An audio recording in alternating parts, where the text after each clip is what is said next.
Hello friends, welcome back to my channel SN construction. SN construction YouTube চ্যানেলে আপনাদের সকলকে আর একবার স্বাগত জানাই।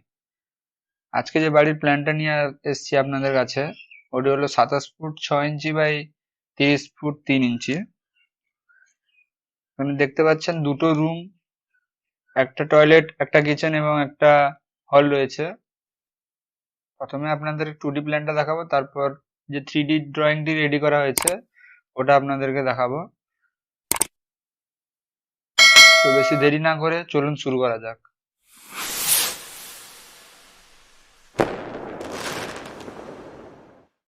প্রথমে দেখতে পাচ্ছেন আপনারা এই দিকটা 27 ফুট 6 ইঞ্চি রাখা হয়েছে, আর এই দিকটা আছে 30 ফুট 3 ইঞ্চি।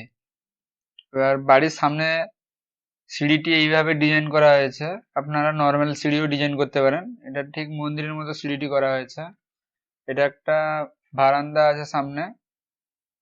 বারান্দা থেকে প্রবেশ করার পর ডাইনিং কাম ড্রয়িং হল। এটা 13 ফুট বাই 13 ফুটের। এখানে একটা ডাইনিং টেবিল ফেলা হয়েছে, এখানে সোফা ফেলা হয়েছে একটা। আপনারা নিজেদের মতো সাজিয়ে গুছিয়ে নেবেন। হলটি খুব বড় রাখা হয়েছে। আপনারা যদি চান তাহলে মাঝখান থেকে পার্টিশন করে দিতেও পারেন। দিলে ডাইনিং রুম আলাদা হয়ে যাবে এবং ড্রয়িং রুম আলাদা হয়ে যাবে। এবং ড্রয়িং রুমের সাইড দিয়ে এখানে একটা রুম দেখতে পাচ্ছেন, 13 ফুট বাই 11 ফুটের মাস্টার বেডরুম এটা রাখা হয়েছে। এপাশে আর একটা রুম রাখা হয়েছে 12 ফুট বাই 11 ফুটের। ওই 1 নম্বর রুমের পাশেই একটা কিচেন রয়েছে, 6 ফুট বাই 8 ফুটের একটি কিচেন। ওই কিচেনের সাইডে সিঁড়িটি রাখা হয়েছে। আর একটাই মাত্র টয়লেট রাখা হয়েছে, 3 ফুট বাই 9 ফুটের একটা টয়লেট। এই 2 নম্বর রুমের সাথে একটা অ্যাটাচ ব্যালকনি রাখা হয়েছে।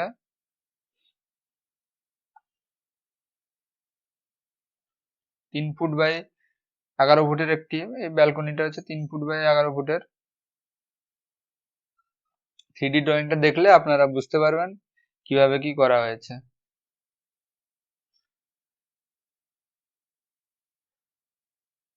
তো চলুন, এই যে দেখতে পাচ্ছেন ওটা হচ্ছে ওই প্ল্যানটির 3D মডেল। খুব সুন্দরভাবে মডেলটি রেডি করা হয়েছে। আপনারা যদি চান এরকম ভাবে করতে পারেন আপনার নিজেদের বাড়িটিকে। দেখুন সামনের সিঁড়িটি কিভাবে ড্রয়িং করা হয়েছে, ডিজাইন করা হয়েছে। সামনের সিঁড়িটি ঠিক এইভাবে ডিজাইন করা হয়েছে। আপনারা নর্মাল ভাবেও করতে পারেন, যেটা 2D প্ল্যানে বলেছিলাম। আপনারা চাইলে নর্মাল ভাবে করতে পারেন। এখানে ঠিক মন্দিরের মতো করা হয়েছে। সামনে দুটো পিলার দেওয়া হয়েছে বারান্দাতে। ওই যে ব্যালকনিটা, এটা বলছিলাম যেটা প্ল্যানে অ্যাটাচ ব্যালকনি রয়েছে এই রুমটার সঙ্গে। দেখুন জানালাগুলো ডিজাইন এইভাবে করা হয়েছে। কালারটা ইয়েলো কম্বিনেশনে করা হয়েছে। আপনি নিজেদের মতো করে কালারটা করে নেবেন।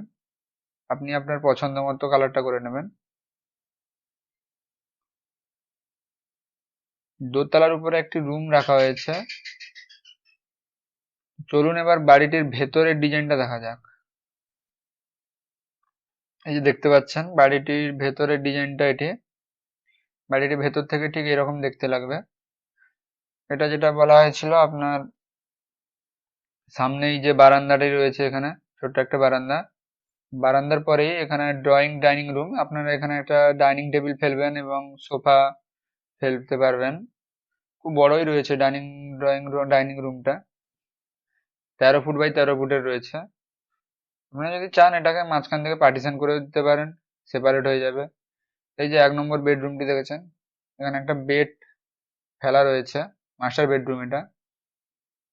এই যে এটা কিচেন, কিচেনের পাশেই সিঁড়িটি রয়েছে এখানে। আর এখানে যে টয়লেটটি আছে 9 ফুট বাই 3 ফুটের টয়লেট। টয়লেটের পাশেই আর একটা রুম। এই রুমের সঙ্গেই অ্যাটাচ করা রয়েছে ব্যালকনিটি। ব্যালকনিটার ডিজাইন দেখতে পাচ্ছেন খুব সুন্দরভাবেই করা হয়েছে। আপনারা চাইলে এরকম নিজেদের বাড়িটিকে বানাতে পারেন। এই বাড়িটি প্রায় 800 স্কোয়ার ফুট মতো হয়ে যাবে। এই বাড়িটি প্রায় 800 স্কোয়ার ফিট। এটা বাড়িটি করতে প্রায় খরচ হয়ে যাবে আপনার 13 লাখ থেকে 14 লাখ টাকা মতো। তবে এটা বিভিন্ন জায়গায় রেটটি বাড়া কমা হবে। মোটামুটি বাড়িটি করতে হলে কত কিরকম খরচ হবে আপনাকে মোটামুটি একটা ধারণা দিয়ে দিলাম। যদি আপনি আমার এই চ্যানেলে নতুন হয়ে থাকে তাহলে চ্যানেলটিকে সাবস্ক্রাইব করে দিন এবং পাশে থাকা বেল আইকনটিকে প্রেস করে দিন এরকম নতুন নতুন ভিডিও দেখার জন্য। যদি ভিডিওটি ভালো লাগে তাহলে লাইক করবেন অবশ্যই। আপনি যদি এরকম বাড়ির প্ল্যান বানাতে চান এবং 3D মডেল নিতে চান তাহলে আমার এই নাম্বারে যোগাযোগ করুন। দেখা হচ্ছে পরের ভিডিওতে।